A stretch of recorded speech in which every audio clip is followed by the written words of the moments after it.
होगा भी भाई, क्योंकि इस छोटे से बच्चे के ऊपर पूरी दुनिया को बचाने की जिम्मेदारी होती है। तो फिर आज हम देखते हैं एंग सो रहा होता है और इसे हमेशा की तरह उसी दिन के खतरनाक सपने आ रहे होते हैं जिस दिन ये सील हो गया था और इसके सारे दोस्त, इसके टीचर, सारे एयरबेंडर्स मारे गए थे और ये कुछ भी नहीं कर पाया था। एंड एंग जब भी ये सपना देखता है ना तो बहुत ज्यादा दुखी हो जाता है। अगले दिन हम देखते हैं ये लोग एक विलेज आ जाते हैं और एक बहुत बड़ा स्टॉर्म आने वाला होता है, लेकिन जूगो को यकीन ही नहीं होता क्योंकि आसमान एकदम साफ था। एंड इधर क्योंकि इन लोगों के पास पैसे नहीं थे कुछ खरीदने के लिए, इसलिए साका एक बूढ़े आदमी के साथ मछलियां पकड़ने जाने लगता है कुछ पैसे कमाने के लिए इन तीनों के लिए, क्योंकि इसे भी ये नहीं लगा था कि एक स्टॉर्म आने वाला है। लेकिन तब ही ये बूढ़ा आदमी एंग को पहचान जाता है और एंग से कहता है, तुम तो एवटार हो ना, कहाँ थे तुम 100 सालों से? तुम्हें पता है तुम्हारी वजह से हम सब ने कितना सफर किया है, क्यों भाग गए थे तुम? जिस पे कटारा एंग को डिफेंड करने लगती है, लेकिन एंग इस बूढ़े आदमी की बात को सुनकर बहुत ज्यादा दुखी हो जाता है और वहां से उड़कर चला जाता है। एंड फिर इधर हम जूगो को देखते हैं जिसकी इसके खुद के क्रूमेट से लड़ाई हो गई होती है, क्योंकि जूगो ये जानने के बावजूद कि आगे एक बहुत ज्यादा खतरनाक स्टॉर्म है, ये आगे बढ़ता जा रहा होता है एंग को पकड़ने के लिए। एंड इन लोगों को लगने लगता है कि जूगो ना बहुत ही ज्यादा मतलबी है और उसको उसके टीममेट्स की कोई परवाह नहीं, उसे बस कुछ भी करके दी एवटार को ही पकड़ना है। एंड ये सारे के सारे लोग जूगो के बारे में उल्टा सीधा बोल रहे होते हैं, लेकिन तभी आयरल इनके पास आ जाता है और अब वो जाके जूगो के पास के बारे में इन सबको बताता है। जूगो ना पहले दिल का बहुत अच्छा इंसान था, मतलब अभी भी है लेकिन पहले ज्यादा था। एंड एक बार ना फायर किंगडम वाले अर्थ किंगडम को हराने के लिए एक डिस्ट्रैक्शन का यूज करना चाहते थे, एक सैक्रिफाइस। फायर किंगडम वाले एक पूरी की पूरी शिप का, जिसमें अभी अभी नए फायर किंगडम्स के सोल्जर्स ज्वाइन किए हैं, उसे ऐसा बेट यूज करने वाले थे। मतलब ये लोग अभी अभी के ज्वाइन हुए एकदम नए फायर सोल्जर्स को जानबूझकर सैक्रिफाइस करने वाले थे ताकि ये लोग अर्थ किंगडम को हरा सके। लेकिन जूगो ऐसा नहीं होने देना चाहता था। वो नहीं चाहता था कि फायर किंगडम इस प्लान का यूज करे और अपने खुद के फायर नेशन के सोल्जर्स की लाइफ के साथ ऐसे खिलवाड़ करे। इसीलिए इस प्लान के खिलाफ जूगो इस जनरल को चैलेंज कर देता है एक लड़ाई के लिए। लेकिन जूगो को ये नहीं पता था कि ये प्लान उसके खुद के पापा फायर लॉर्ड ओजाय का था। इसीलिए जूगो से लड़ने के लिए उसके पापा फायर लॉर्ड ओजाय आ जाते हैं। जूगो भाई क्योंकि अपने पापा से नहीं लड़ना चाहता था, इसीलिए वो अपने पापा के ऑर्डर को नहीं मानता, जिसके लिए ओजाय जूगो को फायर किंगडम से निकाल देते हैं। और क्योंकि उनके हिसाब से जूगो बहुत वीक है और उनका ऑर्डर नहीं माना, और क्योंकि जूगो किसी काम का नहीं था फायर किंगडम के लिए, इसलिए अब वो तभी वापस फायर किंगडम जा सकता है जब वो दी एवटार को अपने साथ लेकर जाए और अपनी वर्थ को प्रूव करे। एंड तभी जूगो फायर नेशन का अगला किंग बन पाएगा। एंड इसीलिए जूगो इतना पागल रहता है एंग को पकड़ने के लिए ताकि वो अपनी रिस्पेक्ट को वापस से पा सके। एंड फिर इधर हम कटारा को देखते हैं जिसको थोड़ा ढूंढने पर एंग मिल जाता है, जो कि बहुत ज्यादा दुखी होता है। एंड कटारा के पूछने पर एंग इसको अपना असली पास बताता है। पहले ना जब एंग एक नॉर्मल एयर बेंडर था तब ये बहुत मजे करता था अपने दोस्तों के साथ, लेकिन जब सबको पता चला कि एंग दी एवटार है, इसके सारे दोस्तों ने इसके साथ रहने और खेलने से मना कर दिया, क्योंकि ऑब्वियसली भाई एंग दी एवटार है, वो बहुत ज्यादा स्ट्रॉन्ग है, वो जिस भी टीम में जाएगा वही जीतेगी। और ये सारे लोग एवटार की इतनी रिस्पेक्ट करते थे कि ये लोग चाहकर भी एंग को हरा नहीं सकते थे। एंग के पास अब टाइम ही नहीं रहता था मस्ती करने का, सबके साथ खेलने का, क्योंकि इसके ऊपर ना चाहते हुए भी एक बहुत बड़ी जिम्मेदारी आ गई होती है, जल्दी से सारे एलिमेंट्स की बेंडिंग को मास्टर कर पूरी दुनिया में सुख और शांति को बनाए रखने की। एंग को ना हर रोज पूरे पूरे दिन ना चाहते हुए भी ट्रेनिंग करते रहना पड़ रहा होता है। एंड एंग ना बस एक नॉर्मल लाइफ जीना चाहता था, ठीक वैसे जैसे वो पहले जीता था अपने दोस्तों के साथ। एंड पूरे के पूरे एयर टेंपल में सिर्फ और सिर्फ गियार्ड्सो ही थे जो एंग को दी एवटार नहीं बल्कि एक 12 साल के बच्चे की तरह देखते थे एंड उसके साथ मजे करते थे। लेकिन इन मॉन्क्स को इससे भी दिक्कत थी, क्योंकि ये नहीं चाहते थे कि गियार्ड्सो एंग की ट्रेनिंग के बीच आए, इसीलिए ये लोग एंग को ईस्टर्न एयर टेंपल भेजने लगते हैं गियार्ड्सो से दूर, ताकि एंग बिना किसी डिस्ट्रैक्शन के ट्रेनिंग कर पाए। लेकिन अब एंग से रहा नहीं जाता, उसे अब ऐसे नहीं रहना था। वो नहीं चाहता था कि वो पूरे के पूरे दिन बस ट्रेनिंग ही करता रहे, इसलिए एंग अपने एयर टेंपल से थोड़े दिनों के लिए भाग जाता है। लेकिन उसी दिन फायर नेशन पूरी दुनिया पर अटैक कर देते हैं, खास करके एयर टेंपल पर, और सारे के सारे एयर बेंडर्स मारे जाते हैं। एंड एंग इस बहुत ही खतरनाक तूफान की वजह से आइसबर्ग में सील हो जाता है, जिससे वो 100 सालों बाद बाहर निकलता है। एंड इसीलिए एंग को लगता है कि उसकी गलती थी कि उसके सारे दोस्त, टीचर, सारे एयरबेंडर्स मारे गए, क्योंकि वो एवटार होने के बाद भी वहां पर नहीं था उनको प्रोटेक्ट करने के लिए। लेकिन कटारा एंग से कहती है कि एंग, शायद तुम्हारी ये डेस्टिनी थी, अगर तुम उस दिन वहां से भागे ना होते तो शायद तुम भी मारे गए होते। एंग, जो पास्ट में हो गया उसका तुम कुछ नहीं कर सकते, लेकिन जो होने वाला है उसका कर सकते हो। तुम्हारे ऊपर एक बहुत बड़ी रिस्पॉन्सिबिलिटी है एंग, इस दुनिया में वापस से सुख और शांति लाने की, और इस बार मैं और साका तुम्हारे साथ हैं। जिसको सुनकर एंग को थोड़ा अच्छा महसूस होता है। लेकिन तभी उस बूढ़े आदमी की वाइफ वहां पर आ जाती है और इन लोगों को बताती है कि साका और वो बूढ़ा आदमी अभी तक वापस नहीं आया और वो लोग जरूर से तूफान में फंस गए। एंड इसीलिए एंग और कटारा तुरंत ही उन दोनों को बचाने के लिए निकल जाते हैं। इधर जूगो भी अपने टीममेट्स को बचाता है। एंड जब ये एंग को देखता है तो ये मना कर देता है एंग का पीछा करने के लिए, क्योंकि इसे भी सच में अपने टीममेट्स की चिंता होती है। एंड एंग और कटारा किसी तरह मिलकर साका और इस बूढ़े आदमी को बचा लेते हैं और इस खतरनाक स्टॉर्म से निकाल लेते हैं। एंड फिर ये बूढ़ा आदमी अपने उतने रूड बिहेवियर के लिए एंग से सॉरी बोलता है। एंड भले ही जूगो ने आज एंग का पीछा नहीं किया होता, लेकिन ये एंग का पीछा छोड़ने नहीं वाला था, क्योंकि एंग ना जूगो के लिए भी एक होप की तरह था, एक होप जिससे वो वापस अपनी जिंदगी को नॉर्मल कर सके। लेकिन अगले दिन हम देखते हैं स्टॉर्म की वजह से कटारा और साका की तबीयत बहुत खराब हो जाती है। इसलिए एंग इस डॉक्टर के पास आ जाता है जो एंग को फ्रोजन फ्रॉग्स के बारे में बताती है, जिसको अगर कटारा और साका चूसेंगे तो उनकी तबीयत सही हो जाएगी। लेकिन जब एंग इन फ्रोजन फ्रॉग्स को कलेक्ट कर रहा होता है तभी इसके ऊपर बो और एरोज वाले ये लोग अटैक कर देते हैं, जिनको जाओ कंट्रोल कर रहा होता है। एंड इसका प्रमोशन हो गया होता है और ये भी कमांडर से एक जनरल बन गया होता है। एंड इन लोगों की मदद से जनरल जाओ एंग को पकड़ लेता है। एंड जैसे ही जूगो को ये पता चलता है कि एंग को जाओ ने पकड़ लिया, ये बहुत ज्यादा दुखी हो जाता है। तो मैंने तुम्हें फाइनली पकड़ ही लिया दी एवाटार, चिंता मत करो, हम लोग तुम्हें मारेंगे नहीं, वरना तुम फिर से किसी दूसरे किंगडम में रिबॉर्न हो जाओगे। छोड़ो मुझे,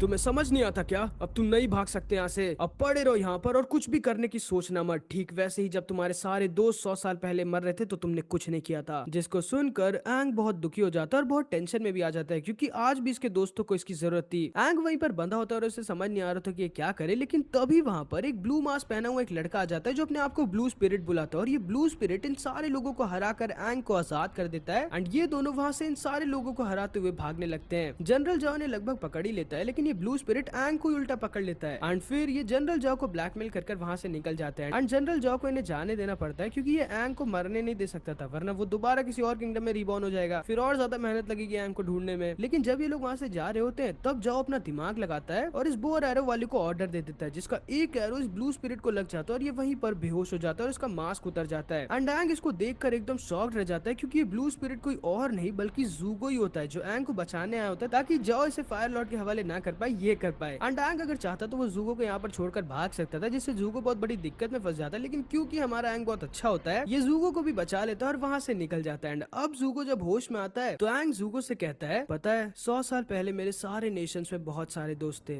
फायर नेशन में भी। हम सारे के सारे साथ में बहुत मस्ती किया करते थे। काश मैं तुम्हारी मदद कर पाता, काश मैं तुम्हारा भी दोस्त बन पाता, लेकिन माफ करना, मुझे कुछ भी करके फायर लॉर्ड को हरा कर इस दुनिया में वापस से सुख और शांति को लाना ही होगा। एंड ये कह के एंग वहां से निकल जाता है एंड अपने दोस्तों के पास जाके उन्हें फ्रोजन फ्रॉग्स दे देता है, जिससे ये दोनों चूसते हैं और इनकी तबीयत वापस से ठीक हो जाती है। बस इन्हें अब कुल्ला करने की जरूरत थी। एंड अब जब जूगो वापस आता है तो इसके मन में ये बात आने लगती है कि क्या ये सच में सही कर रहा है। एंड देखते ही देखते ये तीनों ही ना धीरे धीरे काफी स्ट्रॉन्ग होते जा रहे होते हैं। एंग को ना अब थोड़ा बहुत वाटर और फायर बेंडिंग आ गया होता है और एयर बेंडिंग तो इसने मास्टर कर ही लिया होता है। कटारा भी वाटर बेंडिंग में काफी अच्छी हो गई होती है और इससे साथ ही साथ हीलिंग मैजिक भी थोड़ा बहुत आ जाता है, जो कि सिर्फ वाटर बेंडर्स ही कर सकते हैं। एंड साका भी अपनी तरह से काफी स्ट्रॉन्ग होता जा रहा होता है। कई महीने बीत जाते हैं एंड कई बार जूगो और फायर नेशन वालों से इन लोगों की लड़ाई होती है, जिससे लोग कई बार किसी तरह बचते हैं। एंड एंग ने ना जूगो से कटारा का नेकलेस भी उससे वापस ले लिया होता है और कटारा को वापस दे दिया होता है। एंड इसे ना धीरे धीरे कटारा अब थोड़ी पसंद आने लग गई होती है, मतलब समझ रहे हो ना? समझ रहे हो? ये लोग कई महीने साथ में बिताते हैं और बहुत सारे खतरों से कई बार बचते हैं। एंड फाइनली कई महीनों बाद ये पूरी दुनिया को पार करके North Pole finally Northern Water Kingdom आ जाते हैं, जहाँ पर अब जाके एंग और कटारा वाटर बेंडिंग को मास्टर कर पाएंगे। लेकिन जनरल जाओ भी ये चीज जानता था कि एंग अभी नॉर्थ पोल वाले वाटर ट्राइब पे है, ताकि वो वाटर बेंडिंग को मास्टर कर सके, जो कि फायर नेशन के लिए काफी खतरनाक हो सकता है। इसलिए जाओ एक बहुत बड़ी आर्मी बनाने लगता है नदन वाटर ट्राइब पर अटैक करने के लिए। एंड फिर इधर हम देखते हैं ये लोग नदन वाटर किंगडम के अंदर घुस जाते हैं। ये वाटर किंगडम बहुत ही ज्यादा खूबसूरत होता है, लेकिन साका को कोई और कुछ ज्यादा ही खूबसूरत दिख जाता है, जिसका नाम एलिस होता है एंड ये यहाँ की प्रिंसेस होती है। एंड इधर हम देखते हैं जाओ यहाँ जूगो की शिप जनरल आयरल के पास भी आ जाता है और जूगो के सारे सोल्जर्स को अपने साथ ले जाता है। लेकिन आयरल इसके साथ जाने से मना कर देता है, क्योंकि इसकी जिम्मेदारी थी जूगो को प्रोटेक्ट करने की। इसीलिए जनरल जाओ भाई कुछ पायरेट्स को पैसे देके जूगो को मरवाने की कोशिश करता है, जिससे जूगो किसी तरह बच जाता है। लेकिन जाओ को लगता है कि जूगो मारा गया एंड आयरल ना तैयार हो जाता है जनरल जाओ के साथ नदर्न वाटर ट्राइब पर अटैक करने के लिए, क्योंकि इन लोगों का अपना अलग प्लान था। इसका और जूगो का प्लान था कि ये लोग जाएंगे तो इन लोगों के साथ, लेकिन क्योंकि जाओ को ये पता नहीं है कि जूगो अभी जिंदा है, इसीलिए इसका फायदा उठाकर जूगो एंग को पहले ही किडनैप कर लेगा। एंड फिर इधर हम इन लोगों को देखते हैं जो एक बहुत बड़ी पहले तो पार्टी करते हैं एंग की आने की खुशी में। एंड साका भाई कंटिन्यू एलिस के ऊपर लाइन मार रहा होता है। एंड अगले दिन से इन दोनों की वाटर बेंडिंग ट्रेनिंग यहाँ के बेस्ट टीचर पाकू के साथ स्टार्ट हो जाती है। एंड इधर हम साका को देखते हैं जो कि एक बहुत बड़ा प्लेयर होता है एंड एलिस बिना अब इसे पसंद करने लग गई होती है। एंड इधर हम देखते हैं जनरल जाओ अपनी पूरी बहुत बड़ी आर्मी के साथ तैयार हो जाता है नदन वाटर किंगडम पर अटैक करने के लिए। कई दिन बीत जाते हैं एंड कटारा ने लगभग वाटर बेंडिंग को मास्टर कर लिया होता है। इनफैक्ट एंग तक को पीछे छोड़ दिया होता है वाटर बेंडिंग में। एंड ये दोनों ही साथ में और ज्यादा स्ट्रांग होने की तैयारी कर रहे होते हैं। और साका इधर अपनी शादी की, ये दोनों साथ में आपा पर घूम रहे होते हैं। लेकिन तभी तभी इन्हें ये काले धुएं के गोले दिखने लगते हैं एंड ये लोग समझ जाते हैं कि फायर नेशन वाले इनकी तरफ आ रहे हैं इन पर अटैक करने के लिए। ये सारे तैयार हो जाते हैं एक बहुत ही खतरनाक बैटल को लड़ने के लिए एंड इस बार एंग भी तैयार था फायर नेशन को रोककर नदन वाटर ट्राइब को बचाकर अपनी ड्यूटी को निभाने के लिए। एंड फिर थोड़े ही दिनों में फायर किंगडम वाले इनके सामने इनके दरवाजे पर आ जाते हैं। इनकी पहली फायर बॉल इनके किंगडम की पहली वॉल को तोड़ देती है एंड इन लोगों में फाइट स्टार्ट हो जाती है। एंग आपा के साथ इस शिप पर आ जाता है और अकेले इस पूरी शिप और उसके सारे सोल्जर्स को निपटा देता है। लेकिन जब ये बाकी के फायर नेशन की हद से ज्यादा बड़ी आर्मी को देखता है, इसकी डर के मारे सांसें रुक जाती हैं। इसे समझ आ जाता है कि ये और सारे वाटर ट्राइब के सोल्जर्स काफी नहीं होंगे इतने सारे फायर नेशन की शिप्स को रोकने के लिए। इन लोगों में रात तक बहुत ही खतरनाक लड़ाई होती है एंड रात को ना जाओ अपने अटैक को रोक देता है क्योंकि रात में मून स्पिरिट की वजह से वाटर बेंडर्स की पावर हद से ज्यादा बढ़ जाती है। एंग एकदम टेंशन में आ गया होता है क्योंकि ये समझ जाता है कि आज तो ये लोग किसी तरह बच गए, लेकिन कल ये लोग शायद फायर नेशन को नहीं रोक पाएंगे और शायद कल ये सारे के सारे मारे जाएं। एंग बहुत ही ज्यादा टेंशन में होता है, उसे कुछ समझ नहीं आ रहा था क्या करे। लेकिन तभी एलिस एंग से कहती है, चिंता मत करो एंग, मुझे पता है ओशियन और वाटर स्पिरिट हमारी मदद जरूर करेंगे। एंड इसको सुनते ही एंग को एक आइडिया आ जाता है, हाँ सही कहा, अब केवल ओशियन और मून स्पिरिट है जो हमें बचा सकती है। एंड फिर इधर हम ज़ूगो को देखते हैं जो साइड से चुपचाप नदन वाटर किंगडम के अंदर घुस जाता है एंग को जाओ से पहले पकड़ने के लिए। एलिस एंग और कटारा को यहाँ ले आती है जहाँ पे माना जाता है कि उनके पूरे किंगडम में ये सबसे ज्यादा स्पिरिचुअल जगह है। एंड असल में एलिस ना जब बचपन में पैदा हुई थी तो ये जिंदा नहीं थी, तो इसके मम्मी पापा इसे यहाँ पर लेके आ गए थे और मून स्पिरिट से प्रे किए थे कि वो एलिस को बचा ले। एंड मून स्पिरिट ने ना इनकी बात को मान लिया था और एलिस में अपनी थोड़ी सी खुद की जिंदगी को डाल दिया था जिससे एलिस जिंदा हो गई थी। एंग को भी अपने आसपास मून और ओशियन स्पिरिट महसूस हो रहे होते हैं और क्योंकि ये दी एवाटार मतलब ह्यूमन और स्पिरिट वर्ल्ड के बीच का ब्रिज था, ये अचानक से इन मछलियों को देखते देखते खो जाता है और स्पिरिट वर्ल्ड में घुस जाता है मून और ओशियन स्पिरिट से हेल्प मांगने के लिए। लेकिन तभी वहाँ पर ज़ूगो आ जाता है और कटारो को किसी तरह हरा कर एंग को अपने साथ वहाँ से लेकर निकल जाता है। एंड फिर इधर हम एंग को देखते हैं जो यहाँ स्पिरिट वर्ल्ड में आ गया होता है और इसे यहाँ एवाटार रूकू मिल जाते हैं जो एंग को बताते हैं कि उसे ओशियन और वाटर स्पिरिट के बारे में सिर्फ और सिर्फ द फेस डीमन बता सकता है जो यहाँ स्पिरिट वर्ल्ड में रहता है। एंड इधर हम देखते हैं ज़ूगो एंग को लेकर एक शेल्टर में आ जाता है क्योंकि बाहर का मौसम बहुत ही ज्यादा खराब हो रहा था। एंड एलिस, साका और कटारा साथ में एंग और ज़ूगो को ढूंढ रहे होते हैं। इन दोनों ही नेशंस की सुबह होते ही दोबारा से लड़ाई स्टार्ट हो जाती है और फायर नेशन वाले लोगों पर बहुत भारी पड़ रहे होते हैं। एंड इधर हम एंग को देखते हैं जिसको फाइनली द फेस डीमन मिल जाता है जो एंग को बताता है कि मून और ओशियन स्पिरिट ने कई सालों पहले स्पिरिट वर्ल्ड को छोड़ दिया था और उन दोनों ने दो मछलियों का रूप ले लिया था जो हमेशा एक दूसरे के चक्कर लगाती रहती है। एंड अब एंग को याद आता है कि जिन दो मछलियों को एंग ने देखा था वही है मून और ओशियन स्पिरिट। एंड फिर ये फेस डीमन एंग को ये भी बताता है कि उसे जल्दी वापस जाना होगा क्योंकि उन दोनों की जिंदगी खतरे में है। क्योंकि असल में जाओ को भी ना इन दोनों मून और ओशियन स्पिरिट के बारे में पता था और ये भी पता था कि वो लोग कहाँ पर हैं। एंग जैसे ही वापस ह्यूमन वर्ल्ड में आता है ये भागने की कोशिश करता है लेकिन ज़ूगो के रहते भाग नहीं सकता था। लेकिन वो तो को सही टाइम पर ये लोग वहाँ पर आ जाते हैं। एंड क्योंकि अभी फिर से रात हो गई होती है इसलिए मून स्पिरिट की वजह से वाटर नेशन वालों की पावर्स हद से ज्यादा बढ़ जाती है एंड ये लोग किसी तरह फायर नेशन वालों को टक्कर देने लगते हैं। एंड इसीलिए कटारा भी ना ज़ूगो को हरा देती है एंड ये सारे के सारे तुरंत ही दोनों स्पिरिट्स की तरफ निकल जाते हैं। लेकिन अब तक बहुत देर हो चुकी थी। जाओ यहाँ पर आ चुका होता है और ये मून स्पिरिट को पकड़ लेता है जिससे सारे के सारे वाटर बेंडर्स की पावर बहुत कम हो जाती है और चांद एकदम लाल हो जाता है। एंड जाओ ना भाई पागल हो गया होता है, ये द मून स्पिरिट को मारने वाला होता है ताकि वाटर बेंडर्स दोबारा कभी स्ट्रॉन्ग ना हो पाए। रुक जाओ जाओ, वो द मून स्पिरिट है, अगर तुमने उसे मारो तो पूरी दुनिया बहुत बड़ी मुसीबत में आ जाएगी। एवाटार सही कह रहा है जाओ, अगर तुमने मून स्पिरिट को कुछ भी किया तो मुझसे बुरा कोई नहीं होगा। मुझे नहीं लगा था कि जनरल आयरल आप फायर किंगडम को धोखा देंगे, लेकिन ये मेरी डेस्टिनी है द मून स्पिरिट को मारकर हमेशा के लिए अमर होने की। अब पूरी दुनिया हमेशा के लिए मेरा नाम याद रखेगी,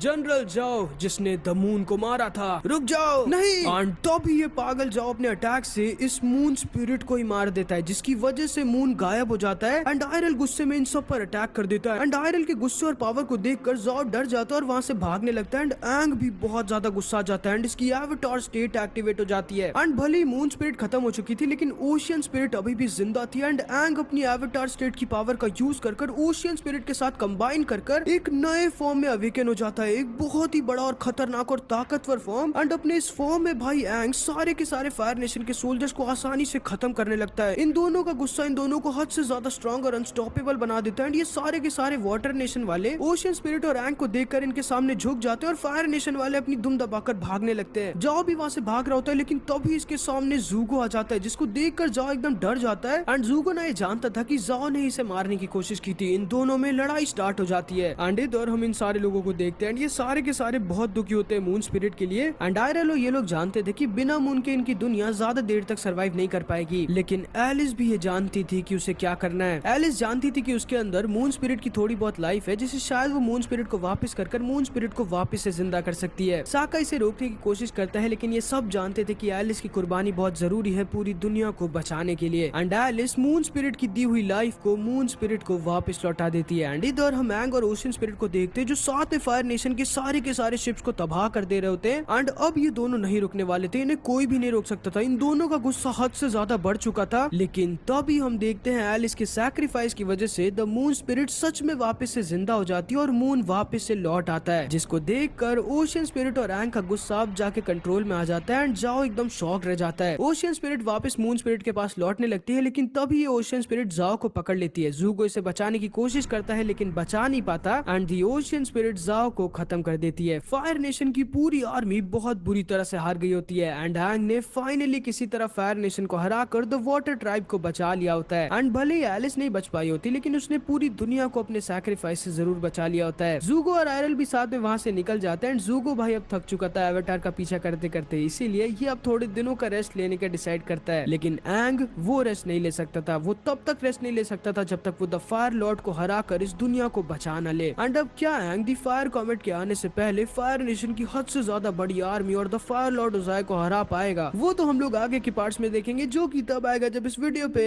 1000 कमेंट्स आ जाएंगे।